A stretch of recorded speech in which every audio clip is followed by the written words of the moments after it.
Hello, dear students. So, welcome to my channel Academy Villa. I am Ashutosh Kumar, and here we are going to learn about the chapter 11 of class 8 English book, that is the My First Role in Life. So, chapter number 11 जो है जिसका नाम है My First Role in Life, वो हम आज पढ़ने जा रहे हैं. तो रोल का मतलब है ना, यहाँ पे जो रोल है इसका मतलब होता है किरदार. यानी कि इस चैप्टर में हम ये पढ़ेंगे कि जो लेखक है उसका पहला रोल, जो पहला किरदार अपनी लाइफ में उसने निभाया था, उसके बारे में इसने यहाँ पे वर्णन किया है. तो हम स्टार्ट करते हैं वॉर्मर से. Have you ever acted in a play? जो लेखक है वो आपसे पूछ रहा है कि क्या कभी आपने कोई नाटक में भाग लिया है. When and where was it? अगर लिया है तो कब और कहाँ ये आपने किया था, पूछ रहा है. What role did you play? आपने कौन सा किरदार निभाया था. Share your experience with your classmates? अपने अनुभवों का लोगों से, अपने दो क्लासमेट्स हैं उनसे शेयर करें, मतलब साझा करें. तो हम अपने चैप्टर को शुरू करते हैं. यहाँ पे देखिए, जो भी चीज़ होगी वो लेखक बोल रहा है अपने बारे में, क्योंकि उसका पहला रोल था अपनी लाइफ का, वो वहाँ यहाँ पे वर्णन कर रहा है. I was in class 4. मैं चौथी कक्षा में था. When I gave my first stage performance in my school. जब मैंने स्कूल में अपना पहला स्टेज परफॉर्मेंस दिया, यानी कि जो स्टेज पे, मंच पे जो परफॉर्मेंस दिया जाता है अपना, वो मैंने पहली बार दिया था जब मैं चौथी कक्षा में था. ठीक है. The name of the play was Shravan Kumar. आपने अक्सर नाम सुना होगा ये श्रवण कुमार. तो उनके बारे में ये नाटक था, जो और नाटक का नाम भी था Shravan Kumar. And I was playing the character of Shravan Kumar. और जो लेखक है वो श्रवण कुमार का रोल यानी कि किरदार निभा रहा था. The director was a student of class 9. अब देखिए, जाहिर सी बात है, जब स्कूल में हो रहा है तो स्कूल के बच्चे ही उसको डायरेक्ट करेंगे, उसको कास्ट करेंगे, सारी चीज़ें होगी. तो जो डायरेक्टर था उस नाटक का, वो 9th क्लास का एक छात्र था. The spectacles that he wore were enough to impress me with his capabilities. अब जो लेखक है, ये 9th क्लास का जो छात्र है, जो कि इसका डायरेक्टर था नाटक का, उसके बारे में बोल रहा है कि द स्पेक्टिकल्स का मतलब होता है जो चश्मे लगाए थे, जो चश्मे थे, दैट ही वोर, जो डायरेक्टर पहना हुआ था, वे आर इनफ टू इम्प्रेस. वो बहुत ही इम्प्रेस कर रहे थे जो लेखक है उसको, विथ हिज कैपेबिलिटी. मतलब उसको लग रहा था कि वो बहुत ही, वो चश्मा लगा लिया है तो लेखक को ऐसा लग रहा था कि वो बहुत ही दिमाग वाला है, बहुत ही तेज़ दिमाग का है ना. उसकी क्षमताओं के बारे में भांप रहा था लेखक, है ना, कि बहुत ही अच्छा इंसान है वो, बहुत ही तेज़ तर्रार है. आगे पढ़ते हैं. At his command all of us. उसके ऑर्डर पे, उसके आदेश पे, ऑल ऑफ अस, जो भी हम लोग, सारे लोग प्ले में भाग ले रहे थे, एक्टिंग इन द प्ले, जो प्ले में भाग ले रहे थे, नाटक का रोल कर रहे थे, नाटक में रोल कर रहे थे, had brought dhotis and sari. ठीक है. उसके ही आदेश पे हमने क्या किया था. ब्रॉट मतलब लाया, धोतीज एंड साड़ीज मतलब नाटक को अंजाम देने के लिए, नाटक में भाग लेने के लिए हमें धोती और साड़ी लानी पड़ी थी. और फॉर मदर्स, अपनी माताओं के, एंड सिस्टर्स, बहनों के, in order to decorate the stage and give the effect of a flowing river. अच्छा, ये इसने क्यों मंगाया था, ये लिखा है and give the effect of flowing river, मतलब एक बहती हुई नदी का इफेक्ट देने के लिए, प्रभाव देने के लिए. जो डायरेक्टर था, जो 9th क्लास का स्टूडेंट था, उसने सारे स्टूडेंट से, जो जो नाटक में भाग ले रहे थे, उनसे बोला था कि अपने घर से साड़ी और धोती लाएं. तो बच्चों ने क्या किया था, अपनी माताओं और बहनों के जो भी धोती वगैरह, साड़ी वगैरह थी, तो वो वहाँ से लेकर आए थे ताकि स्टेज को सजा सके और एक फ्लोविंग रिवर का इफ़ेक्ट दे सके, यानी कि बहती हुई नदी का इफ़ेक्ट देना था पीछे बैकग्राउंड में, उसलिए मंगाया था उस डायरेक्टर ने. अब a bucket full of water was kept at the place where Shravan Kumar went to fetch water for his old blind parents. आपने अक्सर ये कहानी सुनी होगी, और कि श्रवण कुमार थे, वो अपने माता पिता को एक कंधे पे बिठा के, है ना, दोनों साइड में बिठा के टोकरी में, और अपने कंधे से लटका के दोनों साइड में उन्हें भ्रमण कराने को लेके गए थे. और उनके दोनों माता पिता जो थे अंधे थे, तो वो पैदल ही चल पड़े थे. ऐसा ही कुछ कहानी है जो यहाँ पढ़ोगे आप. तो उसमें एक कहानी का रोल वो आता है, एक दृश्य आता है कि a bucket full of water was kept. पानी से भरा हुआ एक बाल्टी जो है, बकेट मतलब बाल्टी होती है, रखी हुई है एट द प्लेस. किस जगह पर रखी हुई है, जहाँ पे Shravan Kumar went to fetch water for his old blind parents. Old मतलब बूढ़े, जो ब्लाइंड पेरेंट्स थे, अंधे माँ बाप थे, उनके लिए पानी लाने के लिए. फेच मतलब पानी भरना. ठीक है.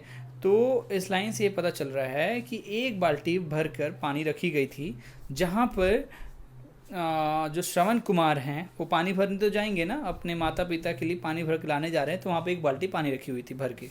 अब 2 boys played the role of blind parents of Shravan Kumar. जो 2 लड़के थे, 2 बॉयज़ जो थे वो माता पिता का ही रोल कर रहे थे, साड़ी धोती पहन के, और वही श्रवण कुमार के साथ थे माता पिता की तरह। They had been instructed to keep their eyes close all the time. अब जैसे अंधे का रोल करना है तो उनको कहा गया था कि वो हमेशा अपनी आंखें बंद करके रहेंगे दोनों लड़के।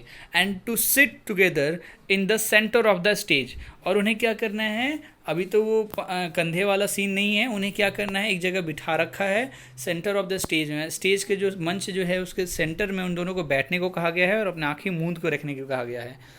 फेसिंग द ऑडियंस, ऑडियंस की तरफ देखते हुए उन्हें बैठना है। ऑडियंस की तरफ देखते हुए नहीं, मतलब ऑडियंस की तरफ फेस करके, चेहरा उनका इधर की साइड होगा क्योंकि वो तो आंख बंद करके बैठे हैं। वन ऑफ देम, उनके में एक जो है Bodhraj, playing the role of the mother.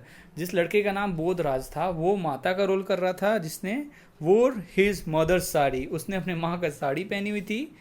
The aanchal of which would slide down many a time, जिसका आंचल जो था, जिसने साड़ी पहनी थी वो बार बार गिर रहा था। जो बोधराज था उसने जो साड़ी पहनी थी उसका जो साड़ी का आंचल था वो बार बार गिर रहा था। ठीक है। द कर्टेन रोज, मतलब कर्टेन उठा, पर्दा उठा स्टेज का। On hearing the command of the blind parents, मतलब कमांड मतलब आदेश, जो बूढ़े बुजुर्ग उसके जो अंधे माँ बाप थे उसकी आदेश सुनते ही क्या हुआ, जिससे क्या आदेश था सुनिए पहले।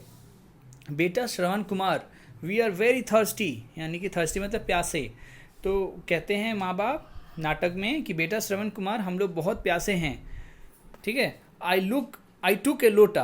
अब देखिए ध्यान है, ये जो किरदार निभा रहे हैं श्रवण कुमार का, जो कि हमारे लेखक ही हैं, वो कहते हैं आई टुक ए लोटा, मैंने एक लोटा उठाया। लोटा आपको पता ही होगा जिससे पानी भरने या पानी रखने का एक बर्तन होता है ना। आई टुक ए लोटा, touched their feet and walk towards the river. मतलब दिखाया जाता है जब बेटा बोल के वो बोलते हैं बेटा जाओ पानी लाओ हम लोग प्यासे हैं, तो उसमें नाटक में कैसे दिखाया जा रहा है कि जो श्रवण कुमार हैं वो एक लोटा उठाते हैं और अपने माता पिता को चरण स्पर्श करते हैं और रिवर यानी नदी की तरफ चल पड़ते हैं। King Dasharath entered the stage from behind. अब देखिए होता क्या है कि जो राजा दशरथ हैं एक अलग किरदार है, वो क्या होते हैं, ये राजा दशरथ राजा दशरथ का किरदार कोई और बच्चा निभा रहा होगा, उसने एंट्री ली स्टेज के दूसरी साइड से और कर्टेन मतलब पर्दे के पीछे से उसने एंट्री ली। कर्टेन मतलब पर्दा। अब क्या होता है, he moved about and twisted his moustache, वो अंदर आता है और ट्विस्ट मतलब ऐंठना, मोस्टेज मतलब मूंछ, अपनी मूंछ को ऐंठते हुए आता है। ठीक है। On hearing some sound he took out an arrow from the quiver on his back and exclaimed which animal is polluting the river water. ठीक है, ध्यान सुनिएगा। तो on hearing the some sound, जैसे ही थोड़ी आवाज़ होती है, ही टुक आउट, अब किसकी बात हो रही है, जो राजा दशरथ आए थे पीछे से, वो ही टुक आउट, उन्होंने निकाला, क्या निकाला, एरो यानी कि तीर, फ्रॉम द क्यूवर, जो तीर रखने का जो पीछे होता है बॉक्स, उसको तीर कमांडर रखने का जो जगह होते हैं उसमें से वो एरो निकालते हैं, है ना, तीर निकालते हैं। एंड एक्सक्लेम्ड, और बोलते हैं विच animal is polluting the river water, कौन सा जानवर है जो कि पानी गंदा कर रहा है ना, नदी के पानी को गंदा कर रहा है। फिर क्या होता है वो सुनते हैं। I saw the arrow going straight towards the roof and I fail flat on the stage and started crying. मतलब वो बताता है कि जो राजा दशरथ थे वो तीरंदाजी पे आए हुए थे और वो क्या करते हैं, जैसे ही आवाज़ होती है, जैसे कि वो पानी भरने गया था श्रवण कुमार, तो जैसे ही आवाज़ होती है तो राजा दशरथ क्या करते हैं, अपना तीर निकालते हैं और चला देते हैं। और वो लिख रहा है एरो गोइंग स्ट्रेट, जो तीर था वो स्ट्रेट चला जाता है रूफ यानी कि छत की तरफ। मतलब अब जाहिर सी बात है, सामने सामने तो तीर लगाएंगे नहीं, उसको मारेंगे नहीं, बस ये एक नाटक है, तो वो उस तीर को छत की तरफ तेज़ी से मारता है जो राजा दशरथ बन के आया था। और उसी क्षण क्या होता है, जो श्रवण कुमार बने थे हमारे लेखक, वो गिर पड़ते हैं, है ना। एंड स्टार्टेड क्राइंग, और गिर के रोने लगते हैं, चिल्लाने लगते हैं। क्या बोलते हैं, ओ क्रूएल, ओ निर्दयी, what harm had I done to you, what harm had I done to you, मैंने तुम्हारा क्या बिगाड़ा था, why did you strike the arrow in my bosom, मतलब तुमने मेरी छाती में तीर क्यों मारा, what wrong after all had I done to you, मैंने आखिर तुम्हारा बिगाड़ा क्या था, wretch you shot me while fetching water, wretch का मतलब होता है निर्दयी, कि हे निर्दयी, you shot me while fetching water, जब मैं पानी भर रहा था तब तुमने मुझे मार दिया, है ना। अब आगे देखिए क्या होता है, the high pitch of my voice stern the audience in the hall, यानी कि जो हाई पिच थी, मेरी जो आवाज़ की बहुत तेज़ आवाज़ थी जो निकली थी, इस वजह से क्या हुआ, जो ऑडियंस थे वहाँ पे, जो दर्शक थे हॉल में, वो स्टंड हो गए, मतलब स्तब्ध हो गए, शांत हो गए बिल्कुल। I kept singing uninterruptedly but the song was so long that it seemed there was no end, मतलब वो आलाप लेते रहा लेकिन वो इतना लंबा था कि वो ख़त्म होने का नाम ही नहीं ले रहा था, मतलब वो बोले जा रहा था, चिल्लाया जा रहा था। मीन वॉइल, तभी क्या होता है, किंग दशरथ, मतलब ये देखिए, ये सॉन्ग यहाँ पे नहीं है, ये जो जी बोल रहा था ना, ये यहाँ पे हमने जो पढ़ा ना कि वो क्या क्या गुस्से में चिल्ला के बोल रहा था, तड़प के क्या क्या बोल रहा था, ये 4 लाइन, यही चीज़ वो बार बार दोहरा रहा था, उसको हम सॉन्ग की तरह यहाँ पे समझाया जा रहा है। तो वो सो लॉन्ग बार बार उसको बोलते रहा, चिल्लाते रहा, तभी क्या हुआ, मीन वाइल, उसी दौरान क्या हुआ, king Dasharath stood still like a statue with one leg in front and another at the back, यानी कि उसी क्षण क्या हुआ, जो राजा दशरथ थे, स्टूड मतलब बैठे हुए थे, स्टिल लाइक ए स्टैचू, अभी भी एक मूर्ति की तरह बैठे थे, with one leg in front, अपना एक पैर आगे की ओर किए हुए और एक पैर पीछे की ओर किए हुए, जैसे कि आप देख पा रहे हैं चित्र में, तो ऐसा करके वो बैठे हुए हैं अभी तक, जब तक वो आलाप ले ही रहा है, ठीक है। अब he was waiting for me to complete my song, अच्छा वो अभी वेट कर रहा था, क्योंकि नाटक में ऐसा ही होता है ना कि एक कंप्लीट करेगा तो दूसरा भाग आएगा, नाटक का दृश्य आएगा, तो वो वेट कर रहा था कि कब इसका गाना शांत हो, मतलब कब ये चुप हो जाए, तब मैं अपना किरदार निभाऊंगा आगे का। तो he was waiting for me to complete my song, ताकि मैं अपना सॉन्ग कंप्लीट कर पाऊँ। हिज बो फेसिंग मी, उसका अभी भी तीर कमान मेरे सामने ही अभी तक दिखाई दे रहा था, मेरे सामने ही अभी तक धरा हुआ था, निशाने पे था मतलब। If he had shot another arrow from his quiver it would have corrected his earlier mistake, but the director had instructed him to shoot only one arrow which he had already done, मतलब कह रहा है if he had shot another arrow from his quiver, quiver का मतलब होता है तरकस, मतलब तरकस उसको नाम है, बोले जाता है जिसमें तीर कमान रखा जाता है, तो यही बोल रहा है अगर उसने एक और अगर तीर निकाल कर अपने तरकस में से मुझ पे अगर छोड़ा होता तो वो पिछली जो गलती थी वो सुधर जाती, यानी कि पिछली बार तो उसने ऊपर की तरफ कमान चलाया था, लेकिन इस बार तो वो मेरे तरफ पॉइंट करके बैठा हुआ है तीर कमान को, तो अगर इस बार गलती से भी उसने तीर छोड़ा होता तो मैं तो सही में मर जाता। लेकिन director had instructed him to shoot, लेकिन डायरेक्टर ने उसको बोला था कि ओनली एक ही बार शूट करने के लिए, तीर चलाने के लिए, और जो कि वो पहले ही कर चुका था, ठीक है, इसलिए उसने नहीं चलाया। अब देखिए, आई हैड हार्डली संग half the song when my voice went horse, horse का मतलब होता है कर्कश आवाज़, यानी नहीं होता जो कानों में चुभता है, तो वही कह रहा है कि आई हैड हार्डली, मैंने थोड़ा ही गाया था, है ना, हाफ, आधा ही गाना गाया था अभी तक, कि मेरी जो आवाज़ थी वो कर्कश होने लगी, बहुत ही चुभने लगी लोगों को। I could see the audience laughing, सभी मैं देख पा रहा था कि सभी लोग मेरे पे हंस रहे हैं, है ना। The blind parents of Shravan Kumar they are finding it difficult to keep their eyes closed. अब देखिए बात ये भी है, जो पेरेंट्स बने हुए थे श्रवण कुमार के, they difficult, finding it difficult मतलब ये ऐसा पा रहे थे कि to keep their eyes close, अपने आँखों को ज़्यादा देर तक बंद नहीं कर पा रहे थे, है ना। Sometimes one and sometimes the other would open their eyes, दोनों में से कोई एक बार बार अपनी आँखें खोल रहा था। On seeing this the audience start giggling and remarked, see he has again open his eye. Giggling का मतलब होता है खिलखिला के धीरे धीरे हंसना, है ना, फुसफुसाना। सो ऑन सीइंग दिस, जब वो देख रहे थे कि वो लोग एक दूसरे जो लोग हैं, जो दोनों माता पिता बने हुए हैं, वो कभी कभी हंस रहे हैं, सॉरी आँख खोल रहे हैं अपना, तो लोग ये देख के, ऑडियंस जो थे, हंस रहे थे कि देखो देखो एक ने अपनी आँख खोली, एक ने अपनी आँख खोली, ऐसे करके। अब देखो सडनली, अचानक से क्या हुआ, the audience burst out laughing when they saw the pallu of the sari, pallu of the sari, जो साड़ी का पल्लू होता है, falling down from the head of Bodhraj who was playing the role of Shravan Kumar blind mother. अचानक से लोग सभी हंस पड़े। हुआ क्या कि जो पल्लू था साड़ी का, जो बोधराज जो लड़का माता का रोल कर रहा था, उसके जो पल्लू थी वो सरक गई, इससे सभी लोग हंस पड़े। The shaven head of Bodhraj became visible, है ना। सेविन का मतलब होता है शेव किया हुआ, यानी कि मुंडवाना। जो सर मुंडवाया गया था बोधराज का, वो अब सबको दिखने लगा, क्योंकि पल्लू तो गिर चुका था। बोधराज तो वही था जो माता का रोल कर रहा था। आफ्टर ए वाइल, थोड़ी देर के बाद क्या हुआ, when one of the parents of Shravan Kumar was scene opening his I, somebody in the audience shouted look look again he can see. तो थोड़ी देर बाद क्या हुआ कि जब एक श्रवण कुमार का एक पेरेंट, जो कि उसकी माता बनी हुई थी बोधराज, तो उसका जैसे ही पल्लू गिरा और उसने आँख खोला, तो क्या हुआ, ऑडियंस में से किसी ने बोला देखो देखो फिर से उसने आँख खोल ली है, अब वो देख सकता है। ऐसे कहने लगे लोग। Time and again laughter arose in the hall and noise of clapping could be heard.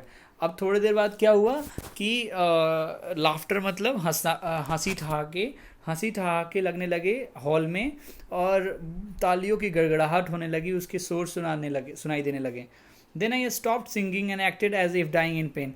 तो जैसे ही ऐसे आवाज़ आने लगे, तो जो श्रवण कुमार का रोल किरदार निभा रहा था हमारा लेखक, वो गाना बंद कर दिया, अपना आलाप करना बंद कर दिया, और मरने की एक्टिंग करने लगा। The hall uploaded with clapping. Uploaded का मतलब होता है प्रशंसा करना।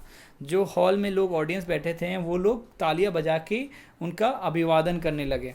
One teacher of my class, एक जो शिक्षक था हमारे क्लास के, who was part of the audience, told my brother Balraj look what your brother is doing.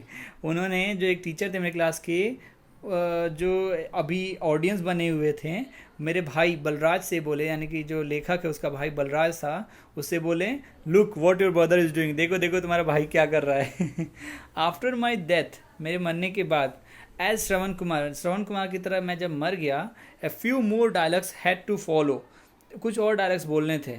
King Dasharath speaking to my old parents and the old parents cursing the king, मतलब जब दशरथ जाएंगे और मेरे पेरेंट्स से कुछ डायलॉग बोलेंगे, और उसी क्षण क्या होगा, जो पेरेंट्स हैं उसके, वो उसको कर्स करेंगे, यानी कि शाप देंगे राजा को। But I forget everything and at once got up, और उसी क्षण क्या हुआ, ये सब जानते हुए भी वो भूल गया कि अच्छा अभी ये भी होना है। तालियां बजने लगी और उसको लगा कि अच्छा सब कुछ खत्म हो गया, और मैं सब भूल के गॉट अप मतलब खड़ा हो गया। The audience burst into peels of laughter.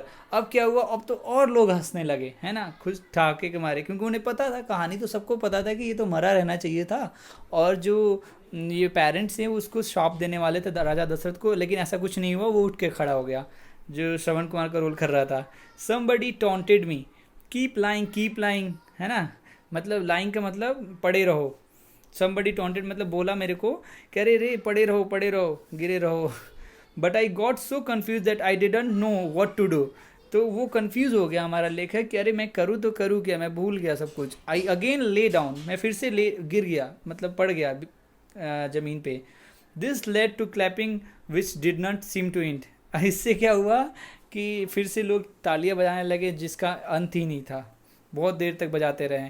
Whistling, clapping, whistling मतलब सीटी बजाना है, क्लैपिंग तालियां बजती रही, लाफ्टर ठाके लगते रहे, and different sorts of sounds continuing from long time to come.